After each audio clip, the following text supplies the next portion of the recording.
অথবা আজকে অভ্যুত্থানের পক্ষের শক্তি যারা ছিলেন, আপনারা যদি বোধ করে থাকেন 10টা 20টা 30টা 50টা আসনের জন্য ডানে বামে তাকাবেন, মনে রাখবেন বিএনপি জামাতের নেতাদের ফাঁসি কিন্তু আটকানো যায় নাই। আপনাদের বিভক্তি কিন্তু পুরো জাতিকে সর্বগ্রাসী ছোঁয়ার মধ্যে ফেলে দেবে এবং সেই ছবল থেকে কেউ বাঁচতে পারবেন না।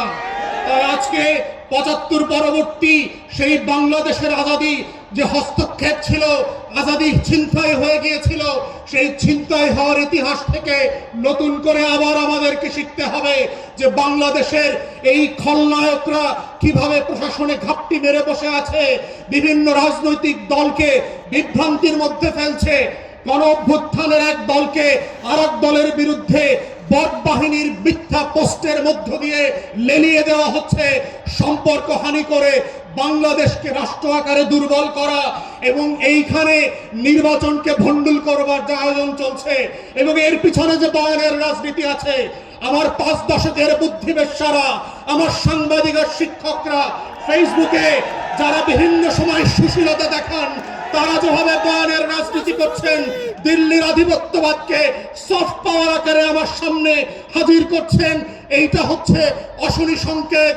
এবং গণ অভ্যুত্থানের তরুণদেরকে মাথায় রাখতে হবে যে এই অভ্যুত্থানটা কিভাবে আগেও আজাদীর লড়াইটাকে নাই করে দেওয়া হয়েছিল, কোন কোন উপকরণ দিয়ে করা হয়েছিল, কোন কোন প্রতিষ্ঠানকে দিয়ে করা হয়েছিল, রাজনৈতিক দলগুলোর ভুল সিদ্ধান্তগুলোকে কিভাবে আবার মঞ্চস্থ করবার চেষ্টা করা হচ্ছে, এটা বোঝার মধ্যেই হচ্ছে জুলাইকে ধরে রাখার একমাত্র সত্য।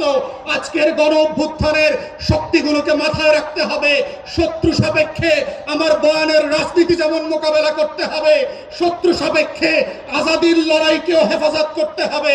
এটাই হচ্ছে আজাদী ধরে রাখার একমাত্র বাহন, এর বাইরে আর কোনো লড়াই নাই। এবং সেই লড়াইতে আমরা চাই নতুন করে আবার ইনকিলাব জিন্দাবাদ হয়ে ভারতবর্ষের আনাচে কানাচে থেকে, হর্ষদ মোহানির ভয়েস থেকে, আজকে যেভাবে হাদির কণ্ঠকে দিয়ে সারা বাংলাদেশ আত্মস্থ করেছিল, সেই ইনকিলাব আবার আবাবিলের মতো আসমান থেকে ফিরে আসবে। ইনকিলাব ইনকিলাব ইনকিলাব ইনকিলাব ইনকিলাব ইনকিলাব। প্রিয় সংগ্রামী বন্ধুগণ, আজকে